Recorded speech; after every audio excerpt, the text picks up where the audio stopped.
parce que nous sommes avec le général Bertrand Cavalier qui attend depuis quelques minutes, vous avez écouté, qui est ancien commandant du Centre national d'entraînement des forces de gendarmerie, spécialiste du maintien de l'ordre. Bonsoir général Cavalier, vous connaissez bien la Nouvelle-Calédonie, vous avez été longtemps sur place. Est-ce que le chef de l'État a raison de s'y déplacer, alors d'ailleurs que l'ordre n'est pas complètement rétabli? Je crois que c'est un signal très fort, très puissant du politique, de peser sur place. Donc c'est le chef de l'État, ça me semble tout à fait fondé. Dans un contexte, c'est vrai, qui reste compliqué, parce que même si les forces de l'ordre, et notamment la gendarmerie qui est massivement engagée, commencent à obtenir des bons résultats, la situation reste très tendue. Et pourquoi reste-t-elle très tendue? Parce que vous avez une position maximaliste de la cellule de coordination des actions de terrain. J'ai bien écouté vos échanges sur notamment l'analyse politique, mais vous avez là une fraction qui veut provoquer le chaos, qui veut saboter le vivre ensemble en faisant en sorte que toute l'économie s'écroule.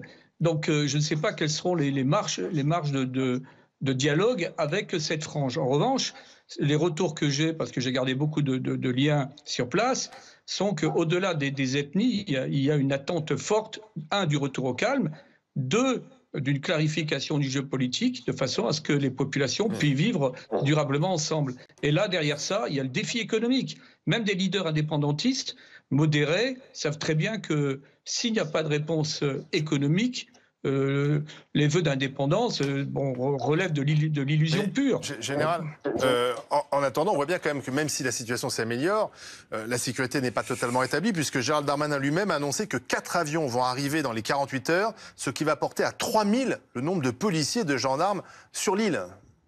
Alors, vous avez encore 5 escadrons qui sont en train qui vont débarquer très rapidement.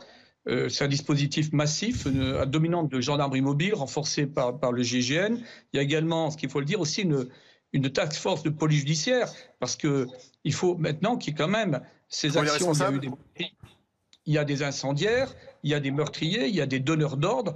Donc il y a, je dirais, l'élite de la police judiciaire, de la gendarmerie qui est déplacée sur place pour faire un travail de fond, car on est dans un état de droit et qui est fortement attendu par l'ensemble de la population. Je reviens également sur la cellule de coordination des actions de terrain. En fait, ils obtiennent le résultat inverse, parce que jamais il y a eu une aussi forte solidarité interethnique. Et beaucoup de Mélanésiens qui doutaient aujourd'hui ne veulent pas de cette impasse dans laquelle veulent les projeter cette frange extrémiste. Mais vous parlez de cette, pardon, général, vous parlez de cette frange extrémiste. Comment on met fin à leurs agissements? Là, c'est pas du dialogue, c'est une affaire de police, j'ai envie de dire. Il y a vraiment un premier rendez-vous, c'est que l'État soit imposé, ce qui est vraiment même la raison même de l'État. L'État doit protéger. Et deuxièmement, est-ce qu'on est dans une dynamique démocratique ou non?